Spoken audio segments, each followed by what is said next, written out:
तो वर्कप्लेस की वो कौन सी एक स्किल है जो सीखने में तो सबसे मुश्किल है लेकिन आपके करियर के लिए शायद सबसे जरूरी? जी हाँ, वो है असरदार तरीके से ना कहना। चलिए आज इसी मुश्किल कला को एकदम आसान बनाते हैं। चलिए सीधे उस फीलिंग की बात करते हैं जब एक के बाद एक रिक्वेस्ट आती रहती है और हम हाँ हाँ कहते चले जाते हैं, क्योंकि मना करना मतलब थोड़ा मुश्किल लगता है। लेकिन इसका असली नुकसान क्या होता है? दिन के आखिर में जो हमारा सबसे जरूरी काम था वो बेचारा वहीं का वहीं रह जाता है। देखिए, असल में होता यह है कि हर छोटे कम जरूरी काम को कही गई हाँ हमारे बड़े और जरूरी गोल्स के लिए एक छुपी हुई ना बन जाती है।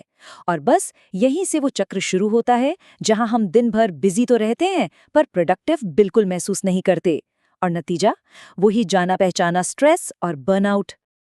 पर एक मिनट, क्या हो अगर इस मॉडर्न प्रॉब्लम का हल किसी मैनेजमेंट गुरु की नई नवेली किताब में नहीं बल्कि सदियों पुराने एक किस्से में छिपा हो? चलिए आपको ले चलते हैं सीधे सम्राट अकबर के दरबार में।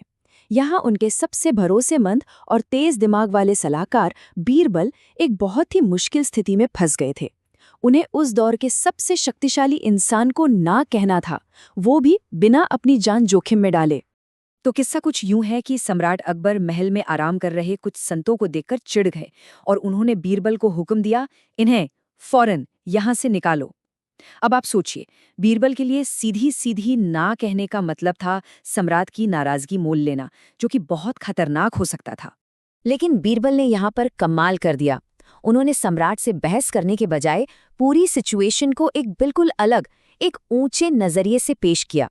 उन्होंने कोई लड़ाई नहीं लड़ी, बस सोचने का फ्रेम ही बदल दिया।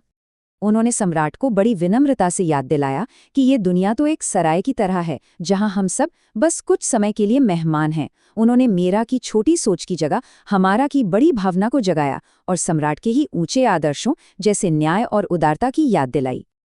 और नतीजा, सम्राट का गुस्सा पल भर में शांत हो गया और उन्होंने संतों को वहीं रहने दिया।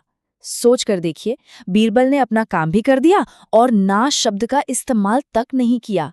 यही है सही तरीके से इनकार करने की असली ताकत। तो चलिए बीरबल के शानदार स्ट्रैटेजी को इस कहानी से निकालकर आज के दौर में एक प्रैक्टिकल फॉर्मूले में बदलते हैं।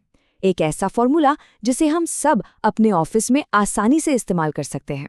इसे कहते हैं पॉजिटिव नो। ये हार्वर्ड के विलियम उरी का बनाया हुआ एक ऐसा जबरदस्त फ्रेमवर्क है जो सिर्फ ना कहना नहीं सिखाता, बल्कि ये भी पक्का करता है कि ना कहने के बाद भी आपके रिश्ते पहले से ज्यादा मजबूत हों, ना कि खराब। और इसका सीक्रेट है ये बहुत ही simple yes no yes sandwich. सुनने में आसान लगता है ना, पर ये एक ऐसा तरीका है जो किसी भी मुश्किल बातचीत को टकराव से निकालकर सीधे सहयोग की तरफ ले जाता है। और इसे आजमाना तो और भी आसान है। जरा सोचिए, एक तरफ है सीधी और रूखी ना, जो सामने वाले को लग सकता है कि आप मदद नहीं करना चाहते। इससे रिश्ते बिगड़ते हैं और बात प्रॉब्लम पर ही अटकी रहती है।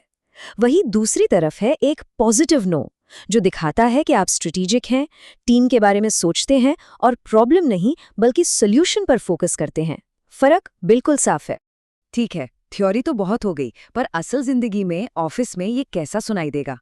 चलिए इसे एक्शन में देखते हैं। चलिए एक बहुत ही कॉमन सिचुएशन लेते हैं जो हम सबके साथ होती है। आपको एक ऐसी मीटिंग के लिए बुलाया गया है जो आपके ज़रूरी काम से सीधे तौर पर नहीं जुड़ी है। अब बिना किसी को बुरा लगाए मना कैसे करें? ये रहा आपका सिंपल सा फॉर्मूला। पहला यस, मैं टीम के प्रोजेक्ट गोल्स को लेकर पूरी तरह कमिटेड हूँ। फिर आपकी नो वजह के साथ, और इसीलिए आज मैं मीटिंग में नहीं आ पाऊंगा क्योंकि मुझे ये ज़रूरी बजट रिपोर्ट आज ही फाइनल करनी है। और आखिर में एक मददगार येस का प्रस्ताव। एक काम कर सकते हैं, क्या मैं मीटिंग के लिए ईमेल पर एक लाइन का अपडेट भेज दूं? देखा आपने, इस तरीके से आपने सिर्फ मना नहीं किया बल्कि ये दिखाया कि आप कंपनी के बड़े लक्ष्य के लिए फोकस्ड हैं। अब ये बातचीत जिद की लड़ाई नहीं रही, बल्कि टीम के रिसोर्सेज को सही जगह लगाने की एक समझदारी भरी चर्चा बन गई है।